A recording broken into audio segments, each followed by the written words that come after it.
Audio Jungle. It is November 22nd. Yes. To most people, that means nothing. Unfortunately, to me, this is the day. It's been 14 years since my older brother died in a motorcycle accident. So just wanted to say love you, Zach.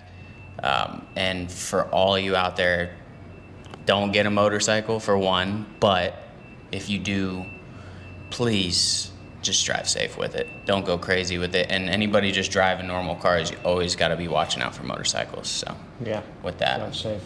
Piggyback that. Yeah. Okay. Well, on that, kind of a little pivot because I just thought of something in the moment. It's definitely but, pivot.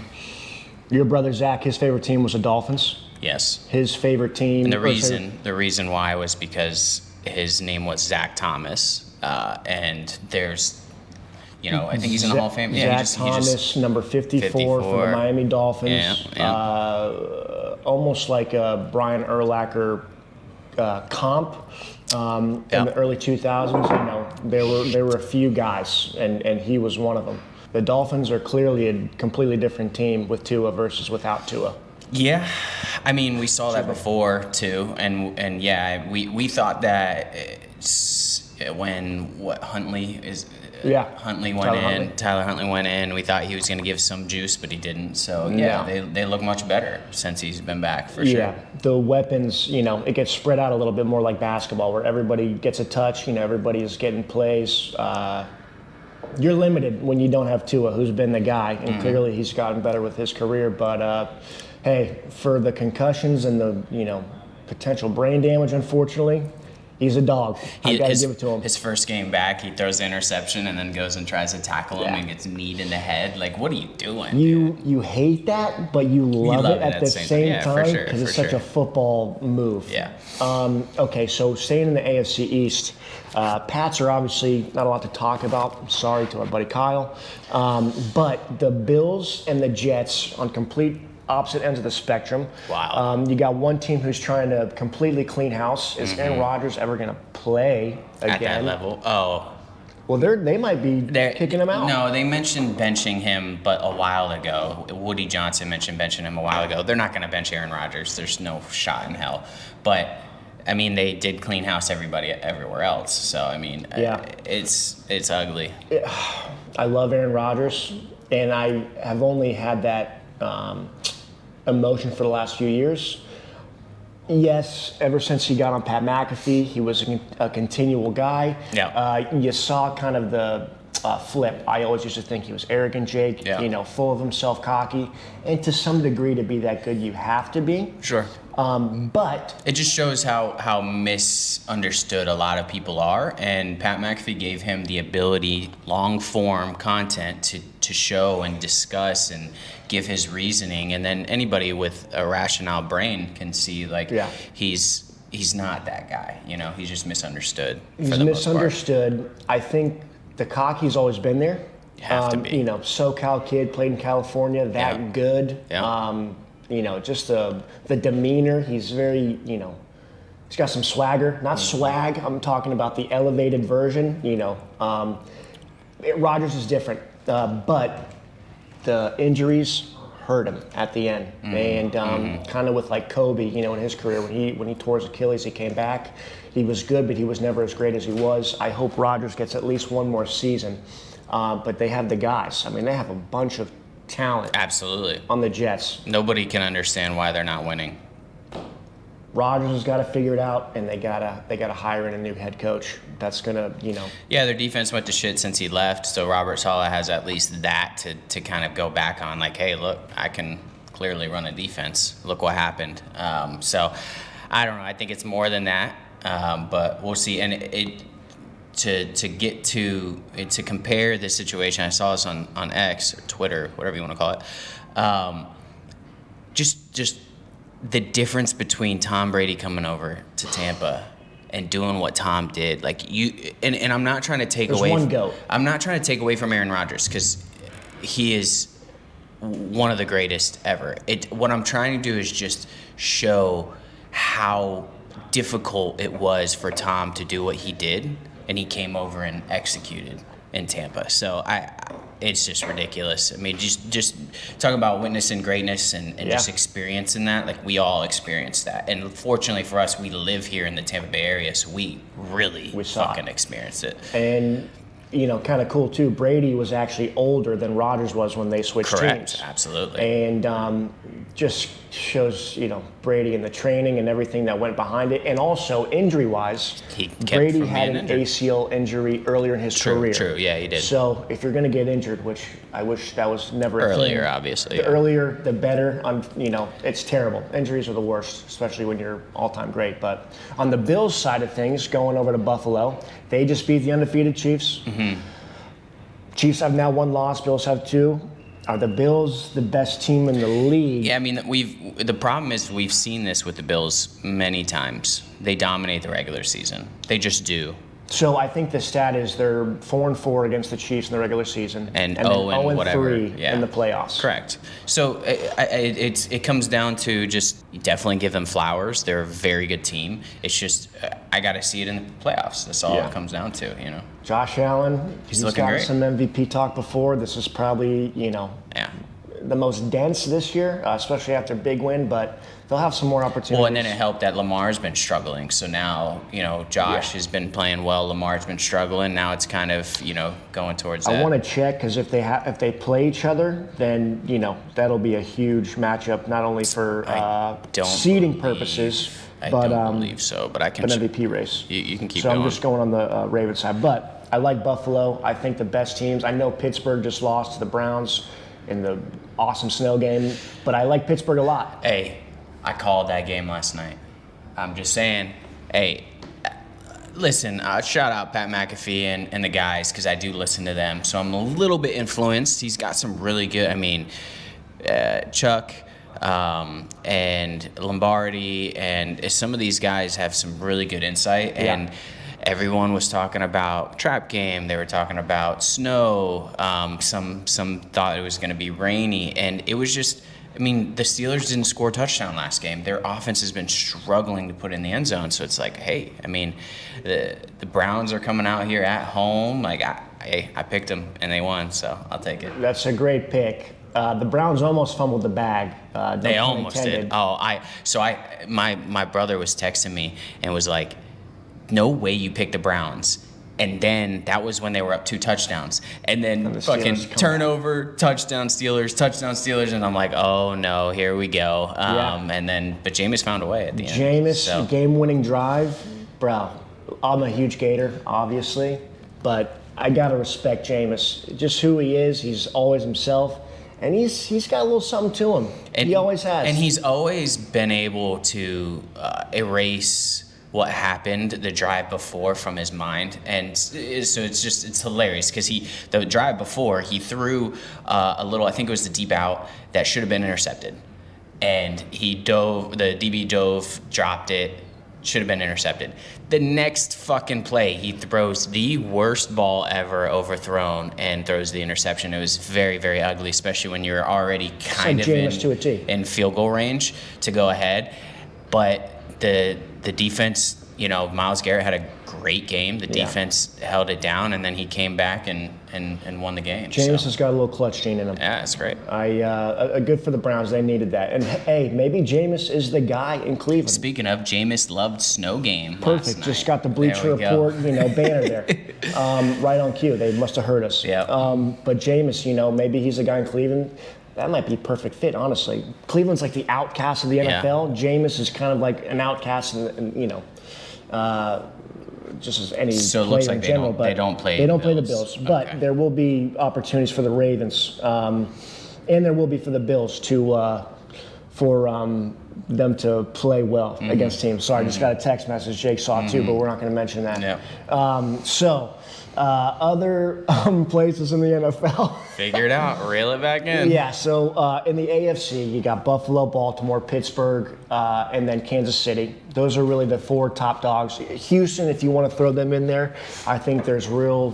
They had a little lull in the middle of the season, but, to be honest, you kind of want that, man. Like the Chiefs, I don't like like how they're just rolling, and I guess they're not really rolling, so you could say that, but you want a little dip at some point, you know? You just want that little dip, and then the second half, you want to be hot going into playoffs, and Houston's offense has struggled. Well, losing Diggs is a big deal. And Nico Collins, because he was out, and now Nico's back. So, I mean, Mixon has been amazing for them. So, if they were like top seed, he might be in the MVP race. Yeah, for sure. And I love their defense. They're so gritty and just fucking. Man, there was the play where Petrie got a flag thrown on him, but he just absolutely demolished this dude. Yeah, they come down. That resembles their head coach. Yeah, D'Amico Ryans was absolutely. He was a savage when he played. Mm-hmm. I have no idea who's calling me from Cincinnati, Ohio. No. Maybe it's Joe Burrow. Maybe he's trying to. Yeah, I won't look at it anymore. Go. I apologize. So in the NFC, Philadelphia. Yeah. Detroit is obviously, the Lions, the king of the jungle so far in the league. Hold on. Go ahead. The first two teams you just mentioned in the NFC, the Buccaneers beat both of them. Just want to say. That's a great point. Just want to say that. Okay. I wish it meant something now because, unfortunately, unless they reel off these wins, which they absolutely will. They can and they should. Getting Mike back this week is a big deal. Huge. Jake, hold on. Okay, so let's go back to the Bucs. Yeah. Detroit, Philadelphia. Am I missing it? Minnesota, surprise team. I mean, they're very Niners solid. Can always come back and Niners are solid. Now McCaffrey's back. Mm-hmm.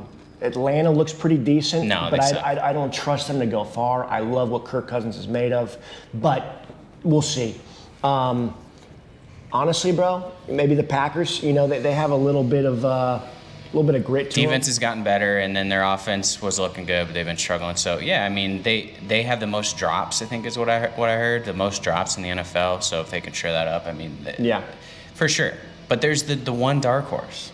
The Tampa Bay Buccaneers. Tampa Bay Buccaneers. Okay, so what I was saying with the Bucs, the starting back, the primary back needs to be Bucky Irving. No, I don't think it's Jake. It shouldn't be a debate. It's not that important. I'm going to pull back my phone and I'm going to look at stats to show you. It's not that important because they're both performing. We're about to have a three-headed monster. They're going to be in there fresh as can be.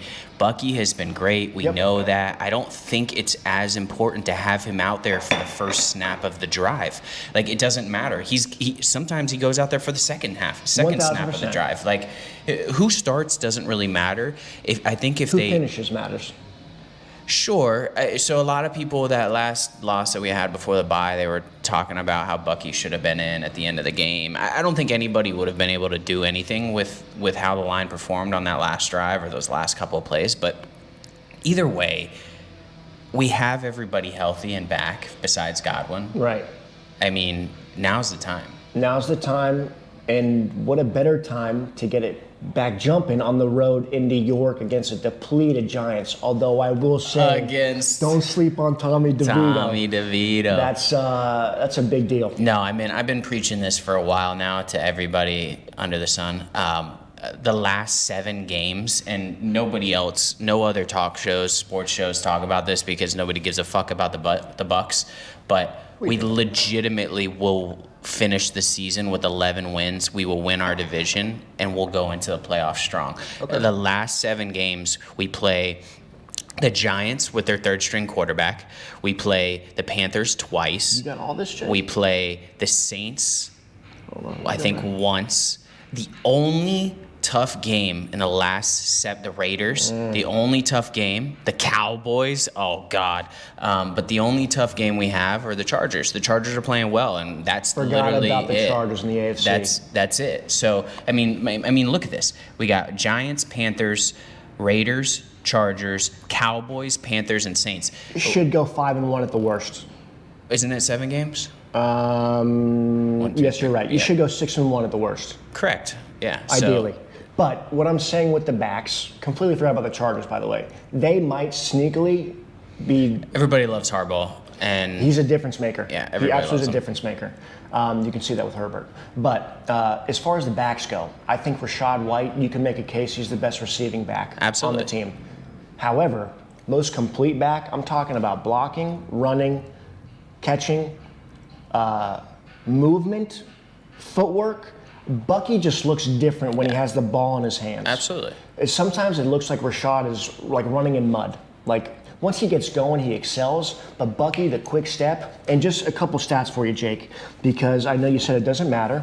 Bucky is averaging 5.1 yards a carry. Rashad White 3.8. Okay, Bucky rushing wise, he's got 492 yards. Rashad White has 306. Okay, receiving, I just want to show you this. Rashad White has 37 receptions for 291. Okay, Bucky Irving is right behind him. 26 receptions for 188. Okay, so very comparable. But aesthetically, and you know, watching the game, I know you're box score Jake, but when you watch the game, you can see what's happening. The eye test is definitely different. Bucky. Absolutely. I mean, Bucky is, they have stats on missed tackles, and Bucky's like the highest rated running back that to make people miss. I don't doubt it. He is a Houdini. Absolutely. I think he needs the ball. I think we've been doing a good job getting him the ball. I don't think that taking the ball away from Rashad White is the move, though. I think it's more so whoever's the freshest. I think it's whoever's the freshest needs to be in there. And it's great to have both. It's and Sean Tucker and we're talking. well, I was just gonna say we're talking about this. I saw that they did some self scouting. The Bucs did some self scouting over the bye. And the first thing they said is we need to give Sean Tucker the ball a little bit more. So, I mean, we have 3 legitimate backs, which I think Sean Tucker next year, either Sean Tucker or Rashad White are gone next year because we don't need 3. Sean Tucker will, I'm telling you, if he gets the number 1 role with a decent offense, he would flourish in this league. So I think either we're gonna go with Bucky and Sean and say sorry, Rashad, or we're gonna hang Sean out and get something good back and let him go do his thing somewhere else. That's a great point. Do you think you'd have more trade value, and do you think it would cost more to keep Rashad than it would be for Sean Tucker? I mean, Sean Tucker hasn't proven himself in the league, so it's definitely going to cost more to keep Rashad, absolutely. But I think you have higher trade value for Sean just because of his potential that he's shown. And then Rashad, it's kind of, I mean, Rashad's on the downhill. I mean, we all see that, right? So we're trading him at his lowest value, Let's do this then. Value. You're GM Jake right now. Yeah. You're keeping Bucky, right? Yeah. But to elevate your football team to make it the best possible team. Yeah, I'm probably getting rid of Rashad. Okay.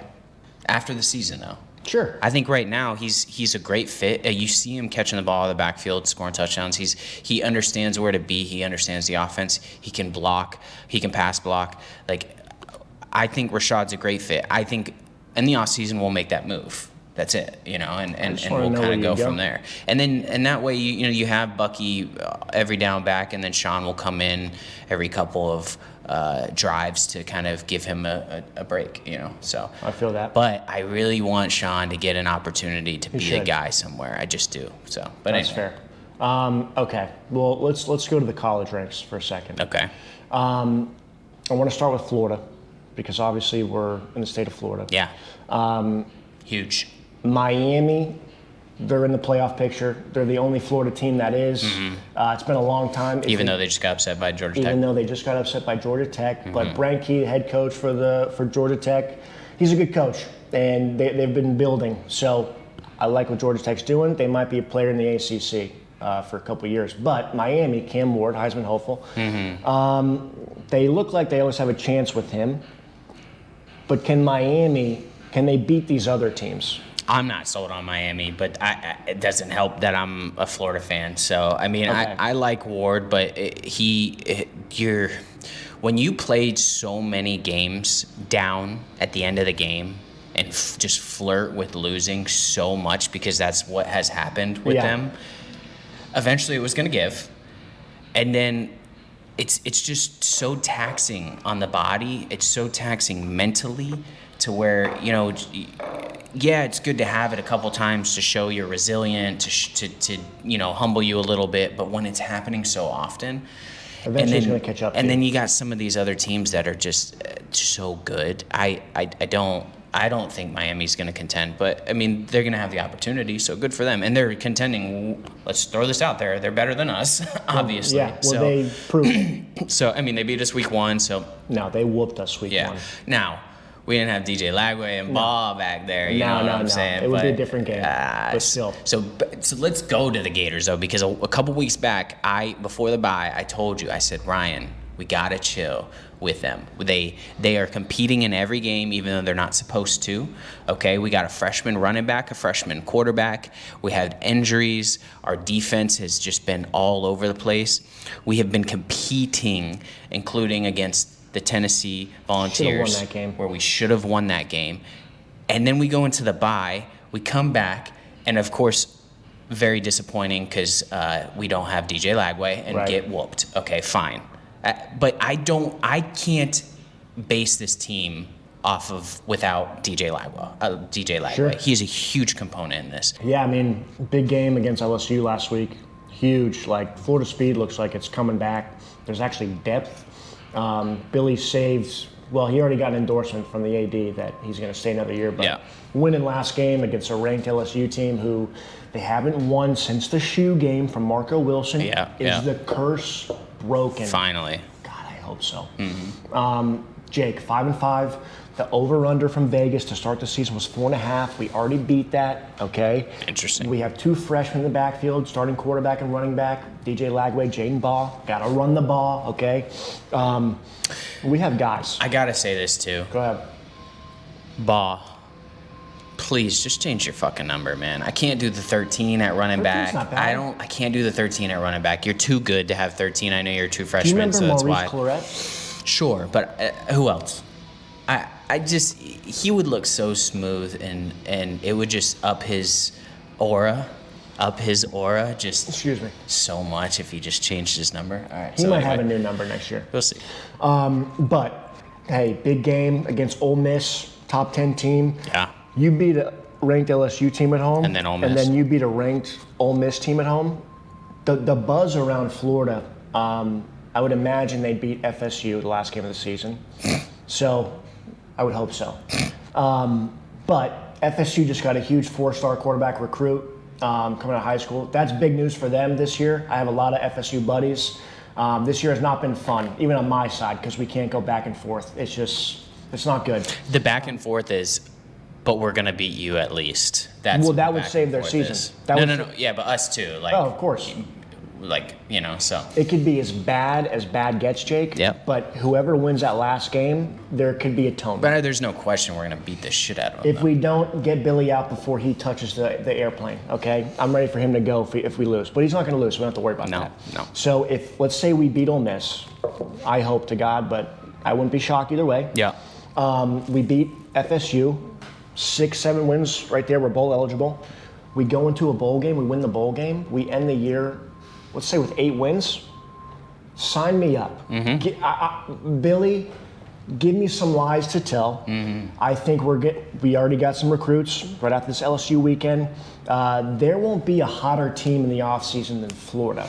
Yeah, especially one of them. with the hype with DJ Lagway, it's going to be similar to when we had AR coming in as a starter and it was Heisman. Everybody predicting Heisman. It'll be the same thing. It's just DJ's a little different than AR in our opinion. So yeah, as I said off camera, AR better athlete, maybe higher ceiling athletically, but Richardson couldn't touch Lagway's jock, in my opinion. But you called AR Cam 2.0. Cam 2.0 for sure. I think athletic ceiling, AR higher, but Cam a little bit more loose. He plays, I think, a little bit better throw with the football. AR stronger arm. Now, but took time for that's a Cam good to comp. get there. Yeah, Yes. took time for Cam to get there, and AR is getting better. But yeah, we got to produce. Okay, yeah. Hopefully, end of the college football season will be cool with 12-team playoff. We can talk more about that later. But any last takes, Jake? NBA or anything like that? You want to say some nonsense about